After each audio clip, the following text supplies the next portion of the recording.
Everybody wants to have their own startup. Everybody likes the idea of being their own boss. And I think the startup world specifically is where lots of people find themselves. How can I learn from the people that have failed and learn from the people that have succeeded? If there's a way I can mitigate the risk for these people and put them on the right path, then that's where I want to be. Before you go build the house, build the schematics for the house. And that's what my agency does. Welcome to the Thought Leader Revolution with Nikki Ballou. Join the revolution. There's never been a better time in history to speak your truth, find your freedom, and make your fortune. Each week, we interview the world's top thought leaders and learn the secrets of how they built a 6 to 7 figure practice. This episode has been brought to you by eCircleacademy.com, the proven system to add 6 to 7 figures a year to your thought leader practice. So we have a very special edition of the Thought Leader Revolution podcast. We're actually doing this in person in the studios of my podcast producer, Chris Rod. I have with me today, Justin Wood. Welcome, Justin. Good to have you here, brother. Good to be here. So you and I are becoming fast friends, and I am very grateful for that. But my audience doesn't know who you are. So why don't we start by you sharing your backstory with us? How'd you get to be the great Justin Wood? The great Justin Wood is always improving, but I would say that I'm an agency owner and a serial entrepreneur. Hands in a lot of things right now, which is a little bit scary, a little bit fun. I always tend to get involved with things that are fun to me. If I don't have it, and then I leave. But I started my career as a English major who really liked publishing on the internet. So I started my thesis and I published it on a blog in the Web 2.0 world, which everyone was like, what? You're not going to print your thesis on a piece of paper? I said, no, I want to do it as a blog. And since then I've had my career in digital publishing and tech, where I've worked with startups, tech entrepreneurs, founders from, the scrappy Toronto tech startups scene, all the way to doing that scrappy tech entrepreneur stuff in large corporations like Sun Life, Google, just doing innovative tech stuff and telling tech stories and building brands around the startup space is what I've been doing. What you do in the startup world is fun and cool because you're a really creative man. You like to find ways to help people that have innovative ideas win. Why is that important to you?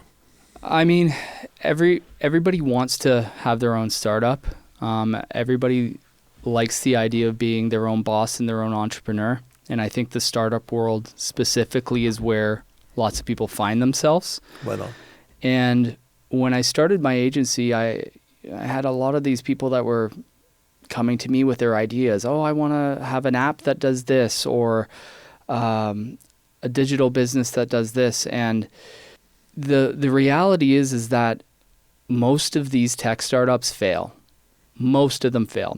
99% of them fail, right? Sure. So when I started my agency, my goal was to make sure that to help as many people succeed in that as possible, right? So it was, how can I learn from the people that have failed and learn from the people that have succeeded, and how can I, it just came out of a way of wanting to make sure that people don't risk everything and lose a house or something like that, right? Because tech, it can seem like, running an online business, there's no overhead.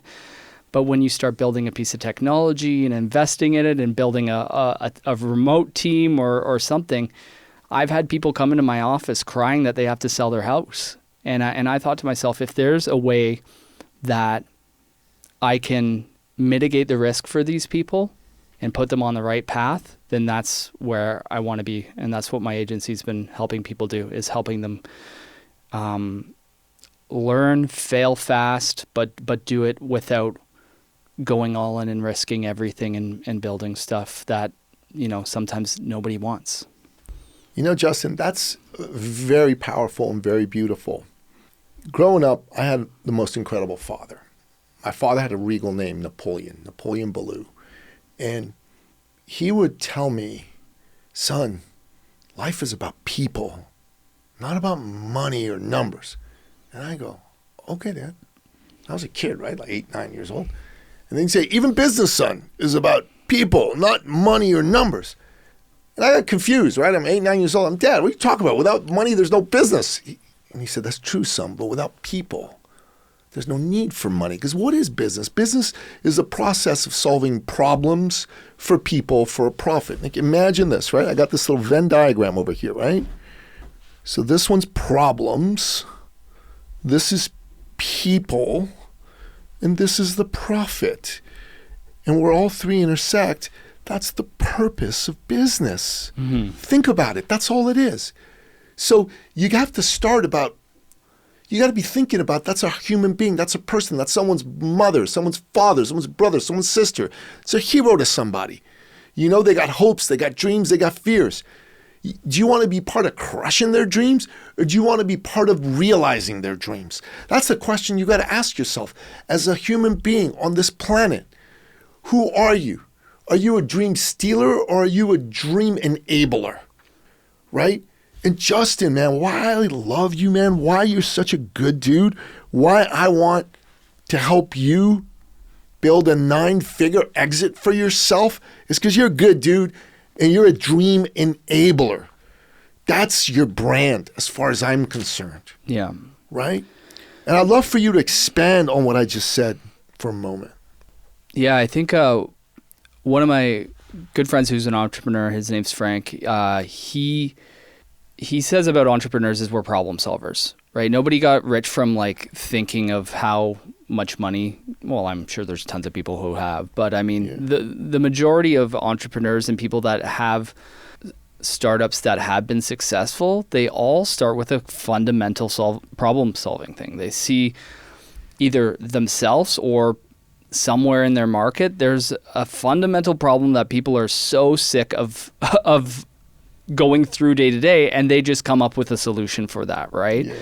And the startups that I find that fail, they just don't have a problem to solve, right? Like I've had large corporations say, hey, we're going to create this thing and it's going to drive this much revenue, and they get so caught up in that, and they go and they spend millions of dollars on these financial models of what something could be, without actually talking to a customer, without actually asking somebody if they want that thing. So it's 100%. It sounds like it's a idea, but when it comes down to it, if you're not solving a problem for somebody, then don't build a solution. Don't build a solution to something that doesn't need to be solved, right? Yeah. Yeah. But listen, you know what? I'm just going to say this to Chris, or my podcast producer. Chris, the name of this episode is going to be Startups That Fail Don't Have a Problem to Solve. Yeah. Startups that fail don't have a problem to solve. And at the end of the day, if you don't solve a problem, you don't have a business. No. Period, full stop, end of story. You may have a nice idea. It could be a hobby, but it's not a business. Yeah, and I think the startups and the founders that I have seen go from that, 0 to 9 figures, what is very consistent in them is what I call this, they're hyper focused on that problem. And I'll give you one example. One startup I work with, they're called Contact Monkey, right? Whatever, it's an email tracking software.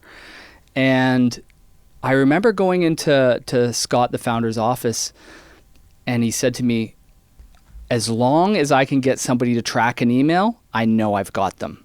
So what he would do is people would sign up for his software, and he would personally call everyone. Hey, did you track that email? Hey, did you track your first email? He would go and he would offer them a coffee. So we would set up an email drip that, hey, I'll buy you a coffee if I show you how to track an email. And when you focus on that one problem, and he knew that if he got them to track their first email, he would have a customer for life, because he solved that very simple problem with them. And I see that as the consistent story in the founders that are successful. They are the ones that they're laser focused on that simple problem, and they solve that first before they go and build, huge features and data sets and reports tables, and this is how this is going to scale. They have to start with a simple problem and solve it for people, because if you're not concise in that, you're going to get lost in the shuffle and you're going to lose your focus. It's interesting, very powerful thing that you just said. Inside my business, right, I work with business owners, with founders. A lot of my clients are like coaches, consultants, and 1-2-man bands, but a lot of them are founders like you as well. Mm-hmm. And what is the fundamental problem they have? Well, for the 1 or 2-man band, it's they're invisible, and because of that, they're not getting the amount of business they should be getting. So they're not making as much money as they want to. That's the fundamental problem. Yeah. And my solution is, let's make you visible so you get more business. And for founders, it's a little bit more of a nuanced answer, right? They're not exactly invisible, but they're not as visible as they need to be to the size of market that they want to be visible to, mm-hmm. right? So the whole solution is, look, your company's smaller than it should be because your brand isn't visible enough. You personally, let's make your brand more visible and bigger and better known and authentic and real out there, and that will grow your company. Mm-hmm. So that's the solution that we offer to people. But if all I did was I came to people and I say, hey, Justin, I think you need a personal brand, man. I think it'd be really great if you started making videos. You just go, what the hell is this guy talking about? Why is he telling me to go make videos?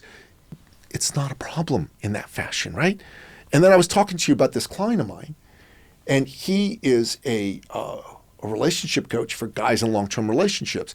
And a lot of guys in long-term relationships reach a point where the intimacy isn't what it was when they first got married, right? Mm-hmm. It's just not. So Buddy said, well, that's a problem. A lot of guys don't like that. So my solution is, let's get your wife as excited to be intimate with you as you are to be intimate with her. And I'll tell you, every guy that listens to that goes, yeah, man, I want that solution. I'm all in. And if you can properly identify the problem that your client has, like really, you said hyper-focused, laser-focused. I think the number one job that we all ought to do in business is truly understand the problem that the client has and the consequences of not solving the problem. Mm-hmm. And then help the client understand those consequences to a very powerful degree. And then if you do that, the client's going to want your solution. And I want your take on that. Yeah, I think finding that solution defines what your product is, right? So if it's an email tracking or an event app or any business in that sense, but I want to go back to what you're saying a little bit about, that's half of it. And the hardest part is solving that problem. You get that problem, but you also need to know how to market the fact that you have the solution to that problem as well, right? Yep. And one of my favorite stories around this is RDO. Have you ever heard of RDO? Nope. That's what most people will say, but the story of RDO is very unique because what their philosophy was that we will make the product so good and we will be so focused on the product that it will sell itself. That the product solution will be so good that we don't need to do any marketing. So theoretically, it started to work. So it's a Silicon Valley startup called RDO. Essentially what it was a thing called music streaming online, right? And what's the first thing you think of when you hear music streaming online? Which brand? Streaming online? I don't know, either YouTube or iTunes? Yeah, Spotify, iTunes, yeah. Right? So RDO was growing at a rapid phase with this. We're going to make a really good product and it'll just sell itself. So this amazing first digital, you could log in through a browser and you can listen to your music, and it had your whole library in this glassy, beautiful case. And they were growing exponentially because people would just say, it was word of mouth. It was like, this product is great. Try it. And they spread exponentially. Meanwhile, over in Europe, there was a small company called Spotify that was getting started up. And they were doing the same thing. They were competitors, but they did marketing. So in the music world, there's licensing. So it's a matter of who's going to get the licenses first. But Rdio never marketed themselves. And you know what happened?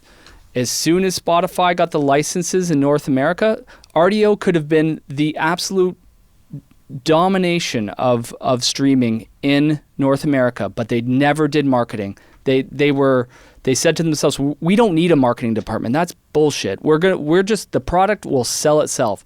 But you know what? As soon as Spotify had their licenses and they had a marketing team behind them, they crushed Rdio.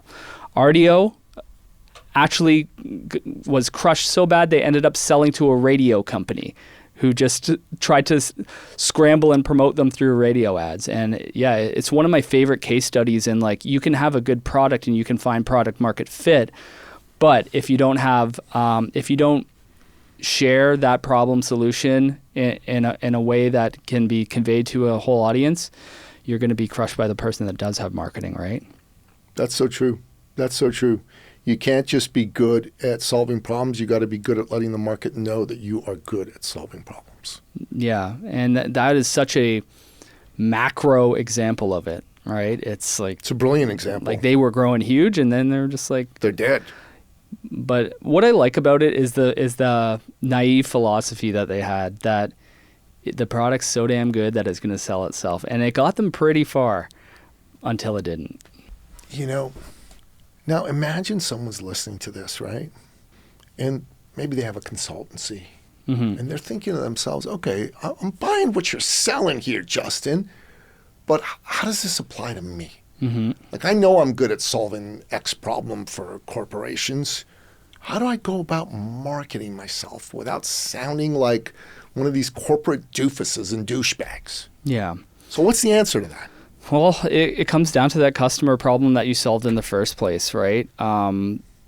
Most tech startups, they solve that problem, but it's thinking about, even on a micro level, think of the questions that your product is solving, and work back from there. So, for example, in SEO and digital marketing.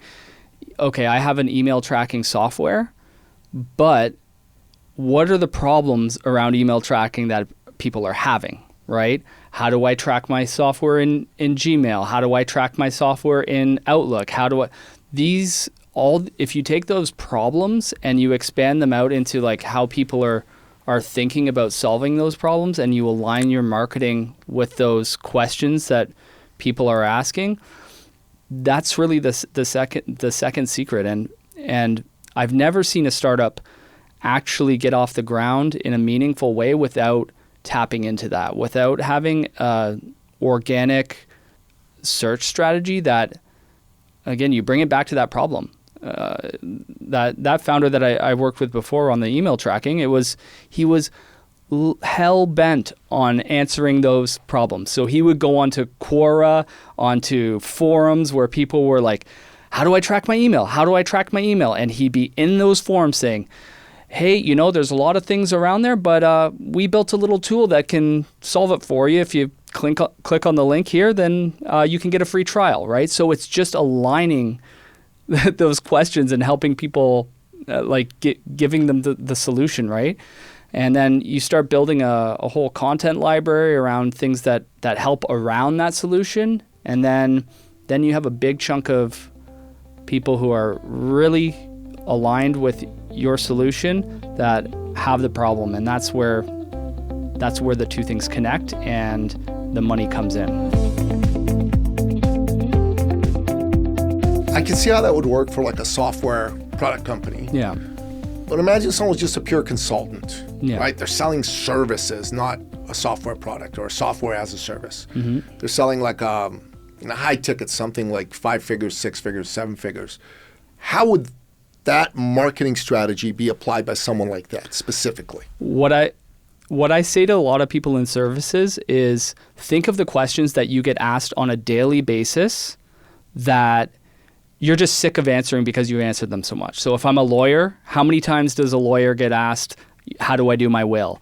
Or if I'm a barber, how many people ask me questions about what type of haircut? How do I get leads? Yeah, or something like that.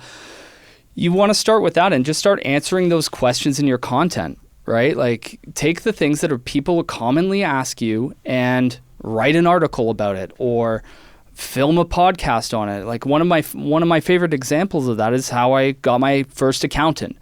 I went into Google, I said, small business accountant in Toronto that specializes in this. Boom. He ran a paid ad, but the paid ad wasn't, just click here and fill out a form.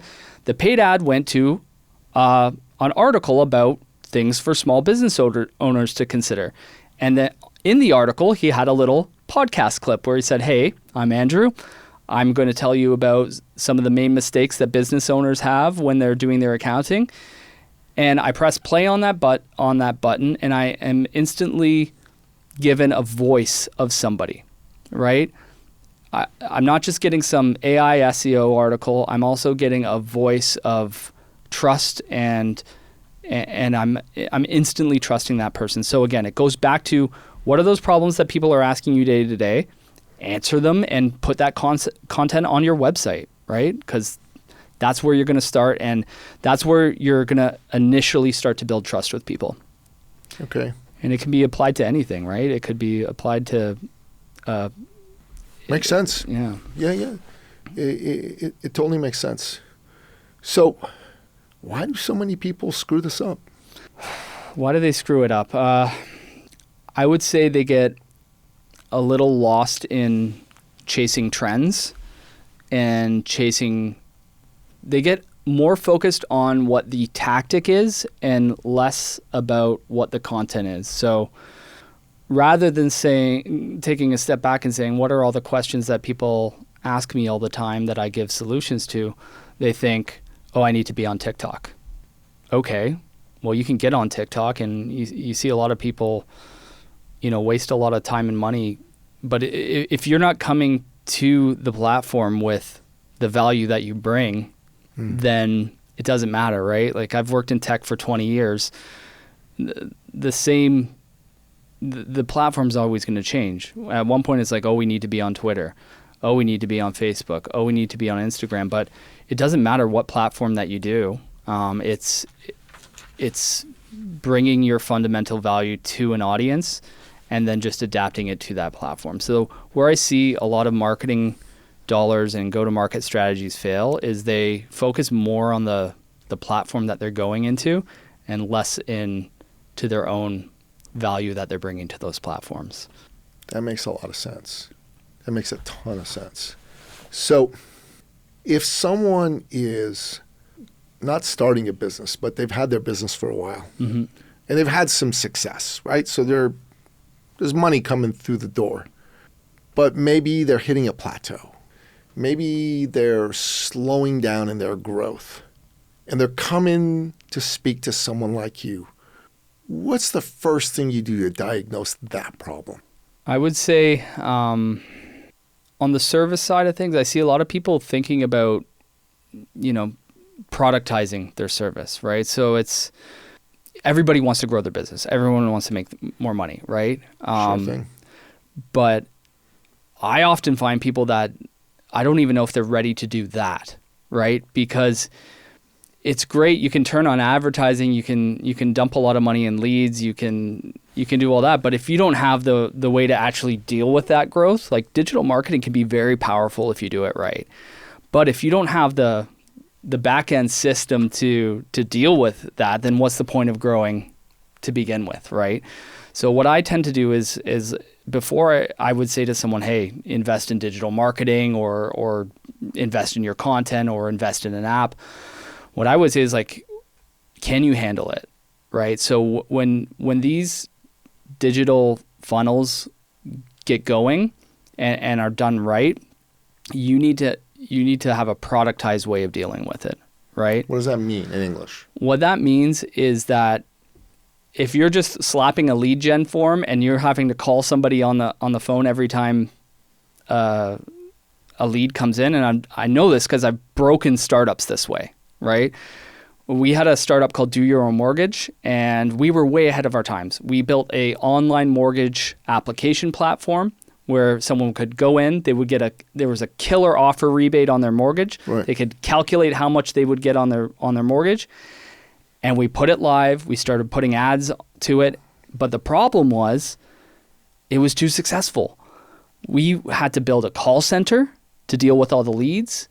We had to, and it broke, right? So what you need to do is you need to figure out, if you are going to turn on these channels, can I have a system where people come in, the leads are qualified, because you don't want to be running around wasting time and money on calling people that aren't qualified. So you need onboarding flows and systems that do that self-service, and you need a way to engage people after they've become customers too, right? So, and that's what I call like a productized service, right? So you need to have packages, pricing, and ways that you can scale that up, right? All right. Tell me some stories of clients. Stories of clients. Let's see. You want the good ones or the bad ones? Both.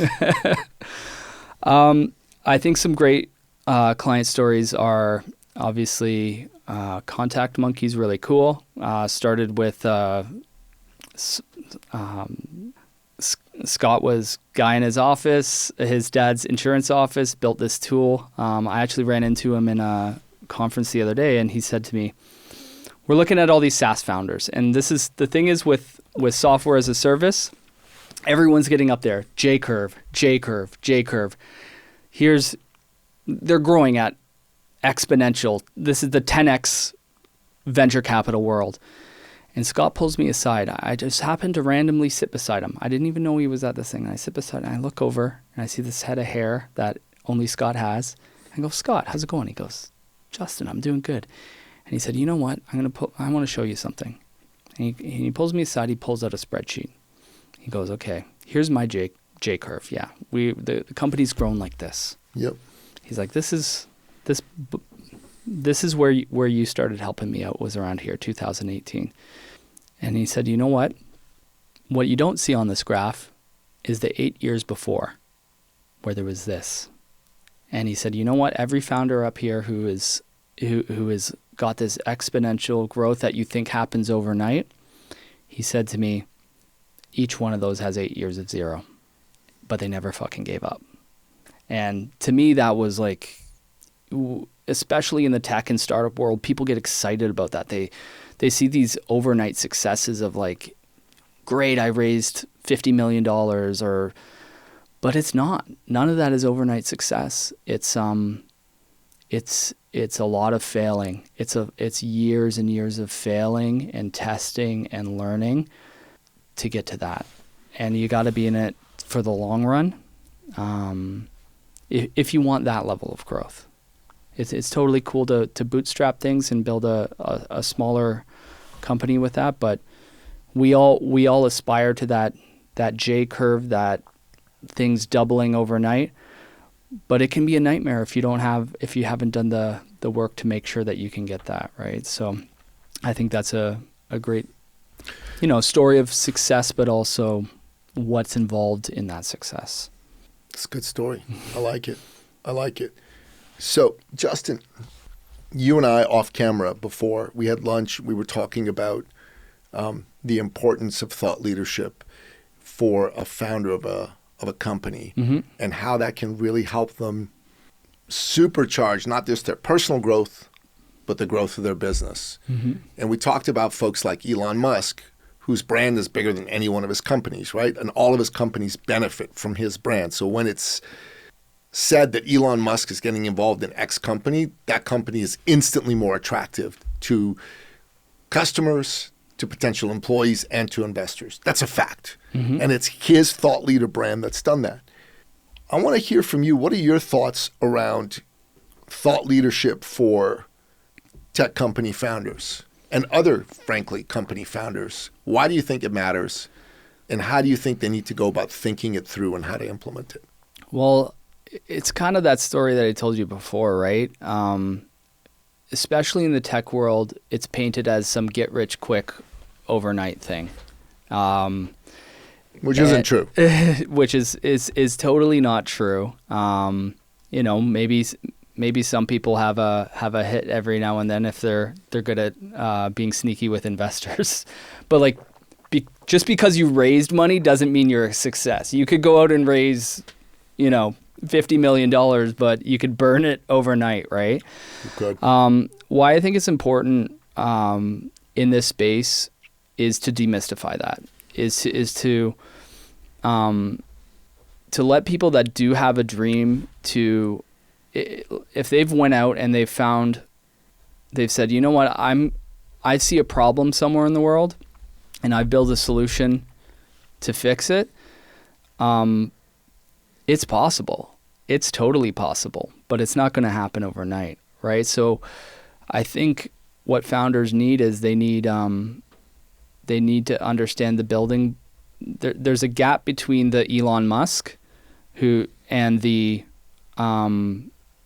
successful $10 million tech startup. So I think it's important that more people who have built good sustainable tech companies talk out and not just the big overnight successes, because that will guide the next generation of startup owners to understand what it really takes and change the view of what success really means. It's not always I raised $10 million bucks. Sometimes it's I have a $2 million online business that gives me the lifestyle that I want, that gives me fulfillment in my life and is profitable with one or two people. That's amazing. And you're starting to see that a lot more. You're starting to see people not going out and chasing money, bootstrapping and building really good online businesses, apps and all that stuff. And I think that's an amazing path of entrepreneurship. So absolutely. So what do you think thought leadership can help these guys do? Why should they want to build their brand and get known independent from whatever their specific dream is? Well, they need to be a champion for their customers, right? They need to, if they've went out and solved a problem, they need to tell people that there's a solution out there, right? So again, it goes back to the RDO example. If you built a solution and nobody knows that you built it, then what's the point of building it, right? So I think... Do you think it puts a face, humanizes the solution almost by them building their brand? Do you think that's important? So many tech companies right now are leading with what they call like founder-led tactics, right? Yeah. So it's no longer like I'm going to slap a logo on this tech company and be the Instagram. I see a lot of these good mid-market profitable tech companies that they're founder-led. So the founder is out there telling the story about what's messed up in the industry and they position their software as the solution to that, right? And it works really well because it allows them to humanizes it. Yeah, it humanizes it, and when somebody's telling you about the problem that you have, and then they're just like, oh, by the way, my tool solves it. It's an easy sell for lots of people, right? And it's really fundamental in those early stages of growth with your company, right? Come up with your next crazy side hustle. No, I haven't. I have enough. I have enough, please. No, I love doing that stuff. You and I, not immediately, but you and I will partner up. We'll build this into something to get to all the founders, and we'll turn it into a productized thing. Because this, my man, I think they all need it. They all benefit from it. Like, I'm looking at this and I go, how many founders can I work with in a year? Man, if you gave me 50, I'd be busy. I'd be really busy with 50, right? Yeah. With 50,000, I couldn't do it. I couldn't remotely do it. Like, not even remotely, right? But there are 50,000 people who need this, who need some version of this. Can this be productized? I don't know, but I'm thinking a big chunk of it can be, right? A big chunk of it. You can teach a big chunk of that. You said this, right? The FAQs of what are the questions people ask me. So when they get together, well, how do I nail my message? Okay, I could probably answer that. I mean, you'd need a little bit of interaction with people, but we could probably self-lead them in answering that through some sort of like online recorded program. Okay, so we get the message right. The second thing is, well, how do I be good on camera? Mm-hmm. Can we create an AI camera coach? Is that possible? Like, do we need to have a live guy, or can you have an AI camera coach? I'm just thinking, right? I'm thinking out loud here, right? The amount of AI ideas that are out there, as long as it's useful, I'm waiting. But is that not a useful thing? Like an AI camera coach, like our buddy that's going to do this thing in April, right? Like, could we take all of his like expertise and somehow turn that into an AI thing? I don't know. I'm happy to take any of your pitches that you have. Right, but whether you'll like my feedback. Listen, it's feedback or not, but I'm just thinking to myself, okay, that it strikes me that there's a bunch of guys who are founders who are going to need that camera coaching, because most of them are going to suck on air, right? They're going to go and like and all that other bullshit that they shouldn't be doing. What you find when you work in the startup world is there's always whatever idea that you've come up with, somebody else has come up with it 1,000%. too. But that doesn't necessarily mean that you don't do that idea. You always just have to be the best person at it. And it comes back to that email tracking. Can I be the best person that tracks an email? Can I be the best thing that does this? And people need that. People need this. I don't know how big a universe it is. It's more than 100, probably less than 100 million. I'd say probably people getting into the tech startup world on an annual basis, 50, 100,000. There is so much opportunity with content, no matter what platform. I like to find a way to help these guys at scale, because I cannot work with more than 50, 100 guys at once. I can't. I'd love to. Well, you need a system to process it, right? You need a way that people can come in, self-serve, give you what they need, and then you output something into some kind of self-service dashboard that they can manage those things yourself. And then you have a software company. It's worth thinking about. Worth thinking about, because as you were talking here, that's what I was thinking about. Wait a minute. I mean, a lot of people need this. For sure, a lot of people need this. Prototype it. Can I work with everybody? Yeah. Prototype it. That's what my agency does. We prototype. That's what I'm saying. This is. People come to me with a million ideas. I say, you know what? Don't build it. Whatever you do, don't go and build it. Prototype it first before you go build the house. Build the schematics for the house, and that's what my agency does. This is why I said I got your next side hustle idea, brother. You know what? As long as there's a prototype for it, that's what you do. You prototype it, and then you get in front of people and you say, "Hey, could this help you? Yes or no?" And then you pivot and you keep working on it from there. All right. Yeah. So, Justin, somebody wants to have a conversation with you, get to know how you can help them think through some of these issues. What's the best way? Yeah, just Productive is my agency. I got a great team, and essentially... But you have an unusual spelling for productive, right? So PRODUKTIV.agency is our website. Yeah. Really what we want to do is just... So do people just go to the website? Is there like a book a call function there or anything like that? Yeah, first thing we do is we do an audit, see if it makes sense to work with us. We're not like a... Audit/call. Okay, that's good. Yeah, see if... and usually we look at any successful digital product, any startup that I work with has 4 key pillars: your brand, your product, which is your experience, your performance, and your content. We do a 4-point kind of inspection, like taking your car into the garage, and then we give an executive summary on how we can build that to scale. So brand, product, performance, and content. Yeah. So those are the 4. Every startup that I worked with, I've formed. What do you call this? I call it like a strategy sprint.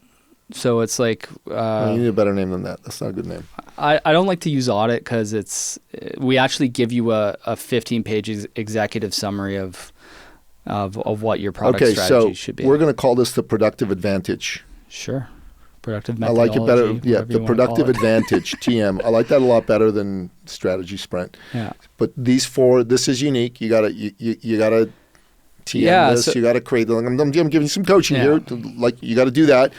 you're not going to call this a strategy sprint anymore. You're going to say, would you like the productive advantage? That's what you're going to tell people. That's what you're going to give them because people like these kinds of names. They don't like strategy sprint and all that bullshit. So let's create that. I think this is going to be really great. All right.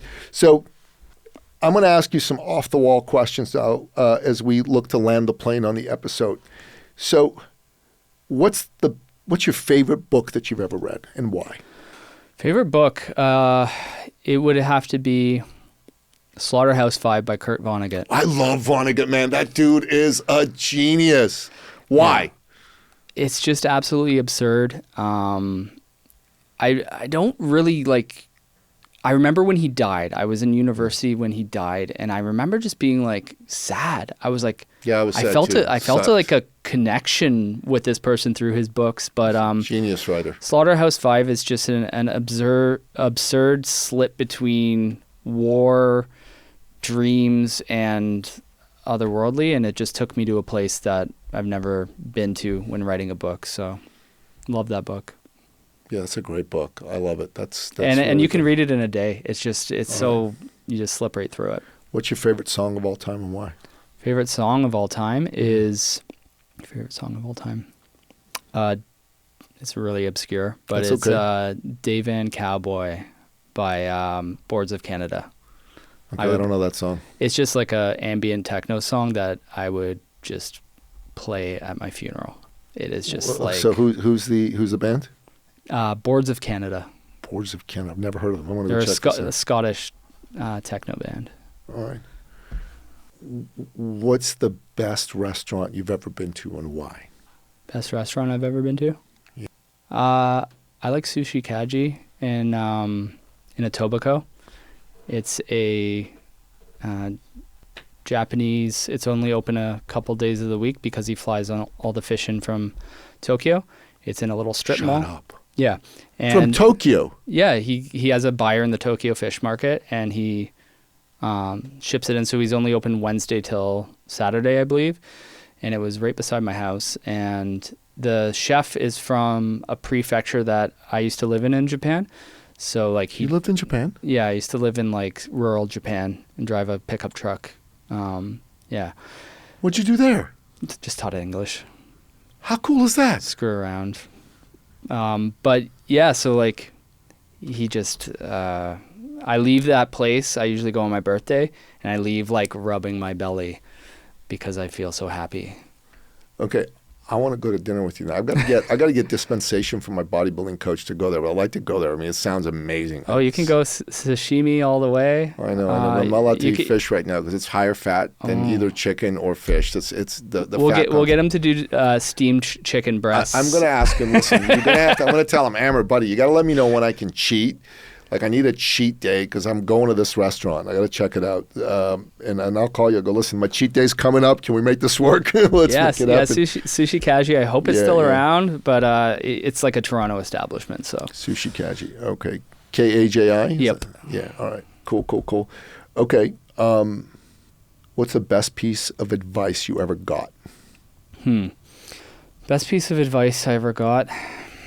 I think it's just. Back to what we said, as entrepreneurs, we solve you solve people's problems. You are a problem solver for people. Mm-hmm. And that's something that no matter if I didn't have the clients or accounts that I have or employees that are amazing that help me out, if I just kept to that fundamental, I could be on the street and I could start over again, right? So identify people's problems and help them out. That's why we're put on this planet, to be honest.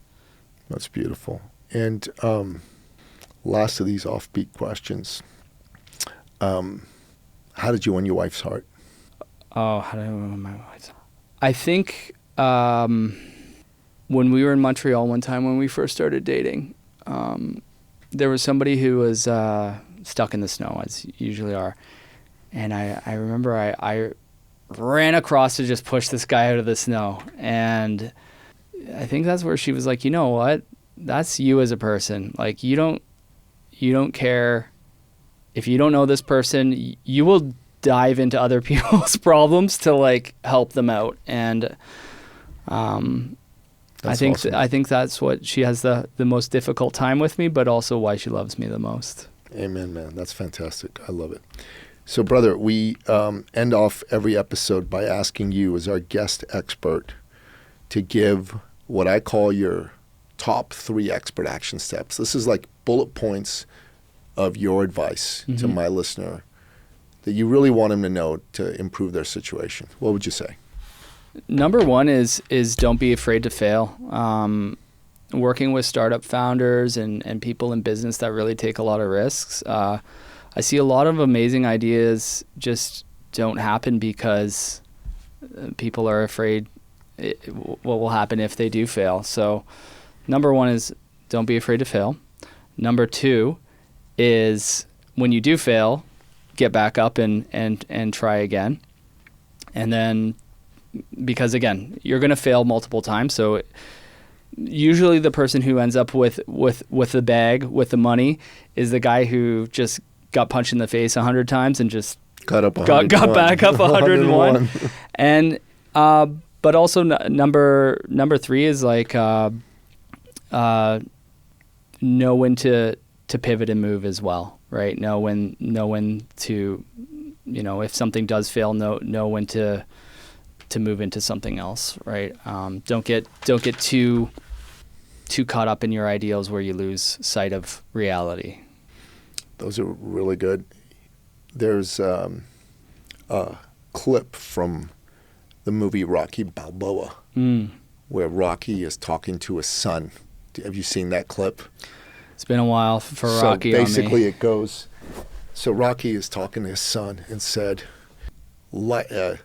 this world is a mean and nasty place. Or life, he said, is a mean and nasty, and it'll beat you to the ground if you let it. Mm-hmm. He said, it's going to knock you down 8 times.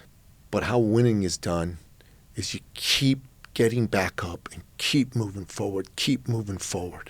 And he said, don't make excuses that you're not having what you want because this person did that person did that. He said, cowards do that, and that ain't you. Mm-hmm. And he said, son, I love you no matter what, but if there's something out there that you want, you go out there and it doesn't matter how many failures or obstacles. And what you said just kind of summarized that. I remember I was watching that a few days ago. It always pumps me up to hear that. Like, yeah, fucking get up, make it happen. It's these universal things, right? That we watch them in the movies and we aspire to them, but the second that we step into our day-to-day lives, we give ourselves a million excuses why we can't do something. Yeah. So yeah, just watch Rocky again, Rocky or maybe watch it. Yeah, maybe watch it every night before you go to bed as a reminder. 100%, man. 100%. Sorry. Yeah. This has been a real fun conversation. I really enjoyed it. Thanks for coming, bro. Yeah, thanks. Thanks for having me. You bet. This episode has been brought to you by eCircleAcademy.com, the proven system to add 6 to 7 figures a year to your thought leader practice.